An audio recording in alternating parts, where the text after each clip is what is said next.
for ler o texto todo, vocês sabem que José era um cara, à luz da Bíblia, bonito, né? Talvez na linguagem de vocês hoje, um rapaz sarado.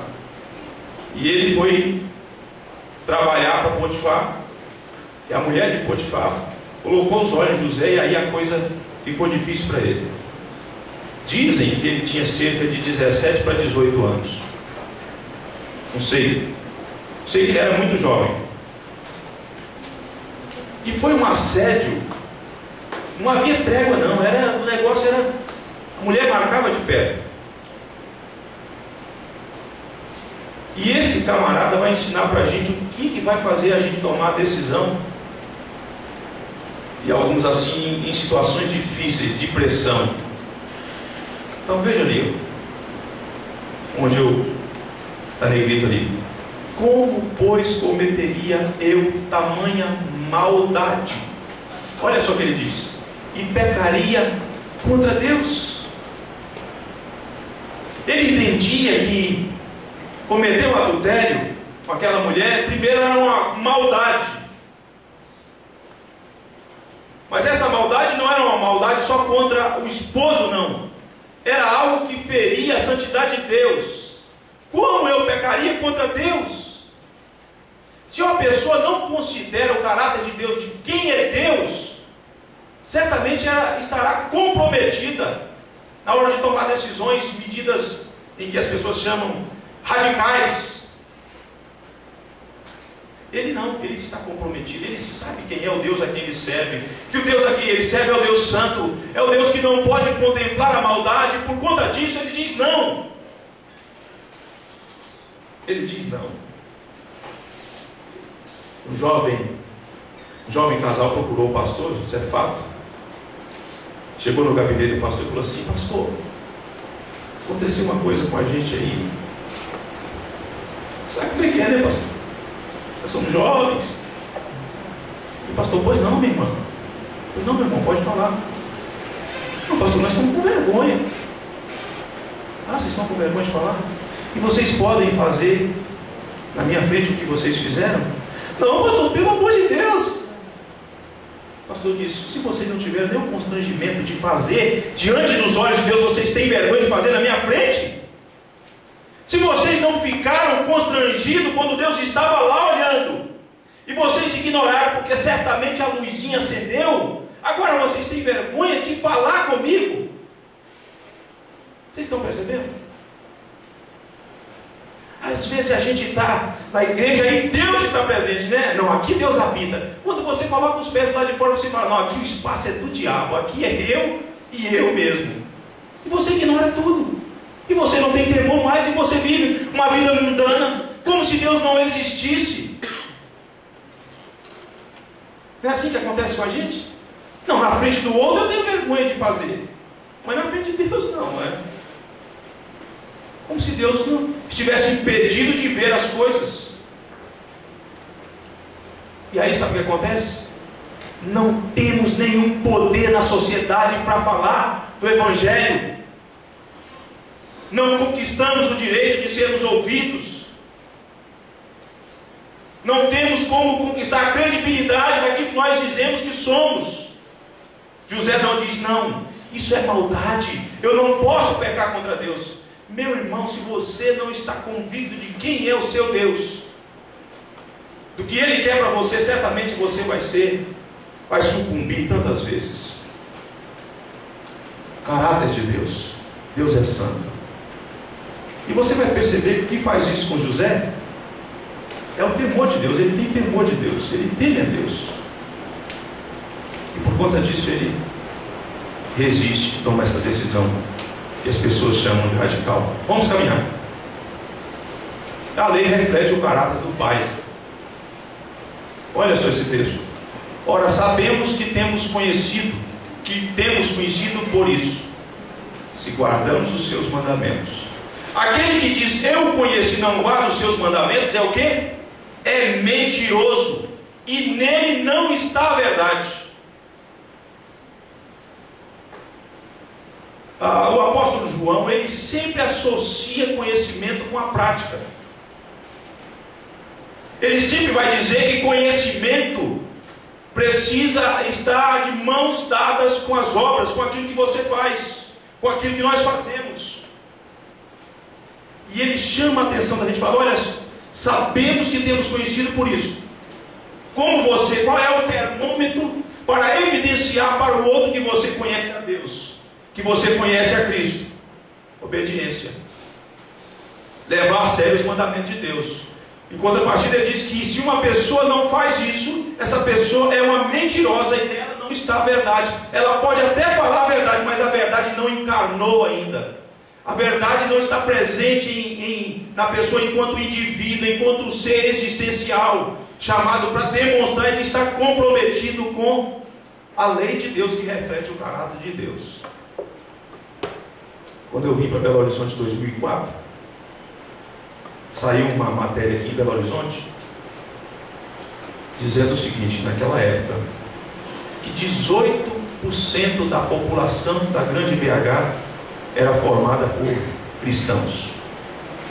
E aí a nota da matéria dizia: no entanto, essa porcentagem não causa nenhum impacto. Naquela mesma ocasião, parece que combinadamente, saiu uma matéria na Eclésia e também na Veja, dizendo que a população que tem aderido às igrejas protestantes não muda a cara do país. Claro, eu sei que não sou eu que mudo, Deus muda a partir de mim, por meio da sua palavra. Mas isso é triste, irmãos. Isso é triste quando nós professamos uma coisa e não damos condição para que o outro veja que aquilo que nós testemunhamos e dizemos que cremos não seja comprovado por aquilo que nós fazemos. Há uma dicotomia, uma espécie de cristianismo platônico, só do mundo das ideias. Nós assimilamos todas as doutrinas, nós sabemos explicar as doutrinas, mas na hora de demonstrar isso na prática, as pessoas não conseguem perceber. João fala: olha, leve a sério a lei de Deus. Se você diz que conhece a Deus, evidencie isso, levando a sério os mandamentos. Vamos caminhar para a gente finalizar. O exemplo de Cristo reflete o caráter de Deus. E aí João diz o seguinte: nisso sabemos que estamos nele. Aquele que diz que permanece nele, olha só, esse deve também andar assim como ele andou. Primeiro, então, João trabalha conhecimento. Se você diz que conhece a Deus, que você conhece a Cristo, leve a sério os mandamentos. Se você diz que conhece a Cristo e que está em Cristo, você deve imitá-lo. Você deve seguir as pegadas de Cristo. Você deve andar nos caminhos de Cristo. Você tem o exemplo de Cristo nas Escrituras. Veja que João usa ali o verbo deve e o verbo andar. Esse também deve andar assim como ele andou. E aí João, ele é muito cauteloso e ele usa então o verbo no grego auristo para expressar o seguinte: eu estou falando de uma pessoa. O verbo andou aí no auristo para dizer: olha, eu estou falando do exemplo de uma pessoa que pôde ser percebida, que pôde ser tocada e que deixou o exemplo para que nós o imitemos. Devemos andar assim como ele andou. É um desafio. Mas eu volto aqui. Pode passar aí para a gente então. A secretária da igreja montou para mim, porque eu não sei, eu disse para vocês que não sei mexer com isso, né? Eu não sei se tem uma mensagem subliminar aí nessa imagem que ela colocou. Eu não perguntei ontem, ela ligou: pastor, ficou pronto, mandei por e-mail, né? Ok, não sei que tem um caminho ali a ser seguido, né? Com uma clareza tal. Mas parece que tem um mundo ali atrás, né? Não sei lá, tem um globo ali atrás, o mundo está querendo me perseguir, está querendo me capturar, não sei. Bom, mas de uma coisa eu sei. Deus nos chamou para que nós pensemos de acordo com a Bíblia. Antes da redenção não era possível pensar de acordo com a Bíblia. Não é possível. Mas agora que nós temos nova vida em Cristo, agora nós temos uma nova forma de ver a realidade, de ter conhecimento. e de, a partir desse conhecimento, demonstrar a nossa verdadeira natureza, que já temos. Não é que vamos ter, não, teremos. Não, nós já temos, nós já somos santos. O que é preciso é comprometimento para evidenciar aquilo que nós já somos em Cristo. E aí eu concluo dizendo o seguinte: o texto que nós lemos, eu não sei você, mas quando eu estava lendo, preparando para vir para esse encontro, sede santos, porque eu sou santo. Cito mais 2 textos só para você entender o que eu estava pensando. Sede perfeitos como o perfeito é vosso Pai Celestial.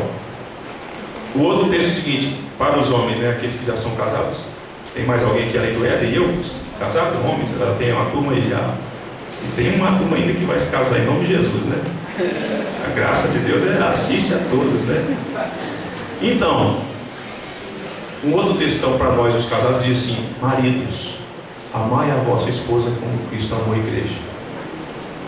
Por que eu estou dizendo? Porque quando eu estava preparando essas palestras e orando, eu fiquei pensando assim: meu Deus, tem umas verdades na Bíblia que parecem uma utopia. Como é que Deus me chama para eu ser santo como Ele é santo? Como é que Deus fala que eu tenho que ser perfeito como Ele é perfeito? Como é que Deus fala que eu tenho que amar minha esposa como Cristo amou a igreja? E aí meu cunhado falou assim: ah não, Fábio, esse negócio de amar a esposa como Cristo amou a igreja, isso aí não dá, cara. E eu concluo dizendo o seguinte: irmãos, você pode até achar que é utopia, e você pode até achar que é inalcançável, e eu entendo que essa plenitude disso nós não vamos conseguir durante essa trajetória. Só que eu quero te dizer o seguinte: que Deus não tem padrão inferior. O padrão para a santidade, para que nós estejamos focados e para que miremos isso, é o próprio Deus. Você não pode olhar a santidade do pastor para falar: vou querer ser santo como o pastor é santo, porque você não sabe como é o coração do pastor e nem queira saber. Mas o padrão é Deus. Deus está chamando você: olhe para mim, conheça-me, imitem. E então, assistido pela graça, com a mente iluminada pelo conhecimento da glória de Deus na face de Cristo, certamente nós seremos bem-sucedidos para a glória dele mesmo.